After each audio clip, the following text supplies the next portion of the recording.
ॐ नारायणं नमस्कृत्य नरं चैव नरोत्तमं देवीं सरस्वतीं व्यासं ततो जयमुदीरये। आज हम गीता के दूसरे अध्याय के प्रथम श्लोक को जानने का प्रयास करेंगे। क्या है? संजय उवाच तं तथा कृपयाविष्टम् अश्रुपूर्णाकुलेक्षणं विसदन्तीदं वाक्यम् उवाच मधुसूदन। तम तथा कृपयाविष्टम। पहले इसकी पूर्व स्थिति जान लेते हैं कि वास्तव में यह श्लोक किस अवस्था में कहा है। तो अर्जुन भगवान को आदेश देते हैं कि आप मेरे रथ को दोनों सेनाओं के मध्य में खड़ा कर दीजिए ताकि मैं दोनों सेनाओं का निरीक्षण कर सकूं, और फिर मुझसे कौन युद्ध करने वाला है, कौन मेरी टक्कर का, ये भाव है उनके मन में। वहां अर्जुन के मन में बहुत उत्साह है, बहुत युद्ध करने की इच्छा भी है। और वहां पर भगवान कुरुवंशियों को दिखा देते हैं, देखो इन कुरुवंशियों को, देखो अपने इन सगे संबंधियों को, इस प्रकार दिखा देते हैं।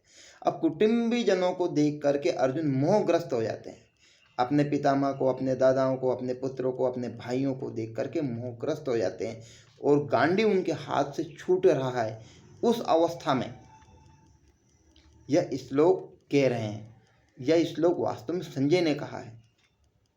तो भाव क्या है इसका कि कायरता से व्याप्त हुए जो अर्जुन है, तम तथा कृपया आविष्टम अश्रुपूर्णाकुलेक्षणम, जिनकी आंखों से आंसुओं की धारा बह रही है, इन आंसुओं की धारा के कारण उनकी देखने की क्षमता वृद्ध हो रही है, देखने की क्षमता कम हो गई है इस अवस्था में।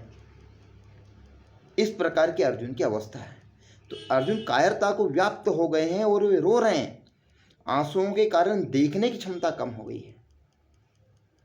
अब देखने की क्षमता का वर्णन यहाँ पर क्यों है? क्योंकि ये एक तीरंदाज होता है, एक तीर चलाने वाला होता है, उसका सबसे प्रमुख अंग है उसकी आँख, क्योंकि उसको तीर में ही तीर लगाना है, उसको कहाँ मारना, दूर वाले व्यक्ति को बहुत सूक्ष्मता से देखना है। और यहाँ पर उनके देखने की क्षमता, दूर तक देखने की क्षमता कमजोर हो गई है, देख नहीं रहा, दूर तक का स्पष्ट देख नहीं पा रहे हैं। ऐसी अवस्था अर्जुन की है। उनसे भगवान ने ये वचन कहे, उनसे भगवान ने यह वचन कहे। कौन से वचन? तो वास्तव में क्या है, अब कुछ भाव, इसके विशिष्ट भाव इनको समझने का प्रयास करते हैं। चूंकि यह श्लोक कहा तो संजय ने है, परंतु इसमें भाव बहुत गहरे हैं। क्या है? भगवान हर परिस्थिति में आपके साथ खड़े हैं। भगवान हर परिस्थिति में आपके साथ खड़े हैं, परंतु वो दिखाई नहीं देते हैं। एक छोटी सी कहानी सुनाते हैं तो शायद समझ में आ जाए।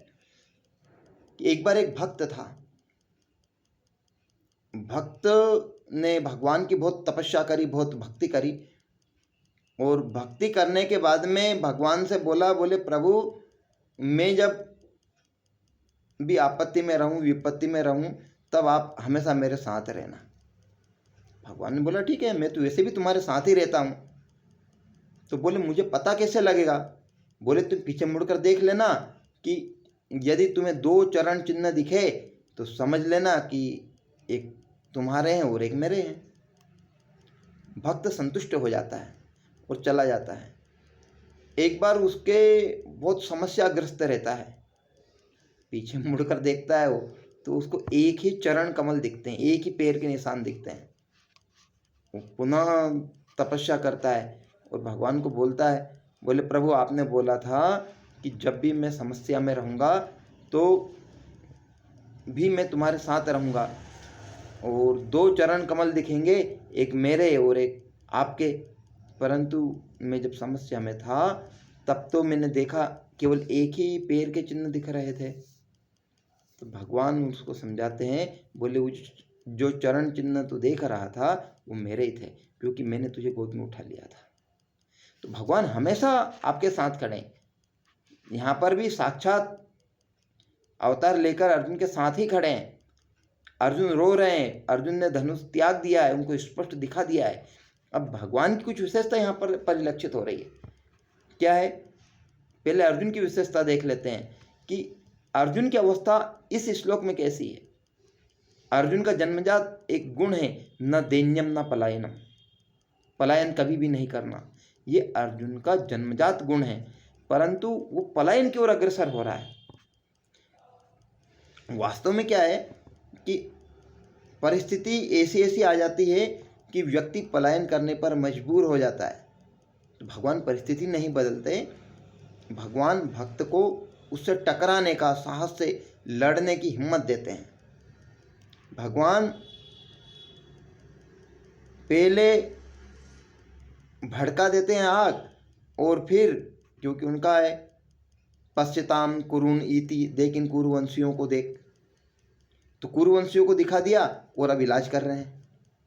तो जिस प्रकार से कोई शरीर के अंदर कोई समस्या आ जाती है तो उसको चीर करके थोड़ा और दर्द दे करके उसका पूरा अवशिष्ट है जो उसकी समस्या है उसको जड़ से ख़त्म करने का काम चिकित्सक करते हैं, उसी प्रकार से भगवान भी यही कर रहे हैं कि उसको ऑपरेशन करके पूरा क्लीन कर रहे हैं कि तुम्हारे मन के अंदर ऐसा भाव, ऐसी कमजोरी आनी ही नहीं चाहिए। और यहाँ पे एक शब्द है मधुसूदन, तम तथा कृपया आविष्टम अश्रुपूर्णा कुलेक्षम विसर्जन इदम वाक्यम उवाच मधुसूदन। मधुसूदन, मधुसूदन अर्थात यहाँ पर अर्जुन कहना चाह रहे हैं कि प्रभु आपने तो उस मधु नाम के राक्षस को मार के मधुसूदन हो गए, और अब मुझे अपने परिवार को मारने का कह रहे हो। इस प्रकार का भाव आ रहा है मन में उसके कि ये विशिष्ट प्रकार का संवाद है। एक भाव ये भी है, बोले आपने मधु नामक राक्षस को नहीं छोड़ा तो इन दुष्टों को क्या छोड़ोगे आप। ये घटना कहाँ की है, तो ये घटना दोनों सेनाओं के मध्य की है। दोनों सेनाएं खड़ी हुई आमने सामने, वहाँ की ये घटना है। अब भगवान की यहाँ पे क्या विशेषता हो रही है, भगवान परिस्थिति के निर्माता है। भगवान कठिन से कठिन परीक्षा लेते हैं। राजा हरिश्चंद्र की इतनी कठिन परीक्षा ली कि उनकी कहानी को पढ़ने वाला व्यक्ति भी रोता है, सुनने वाला भी रोता है। इतनी कठिन परीक्षा।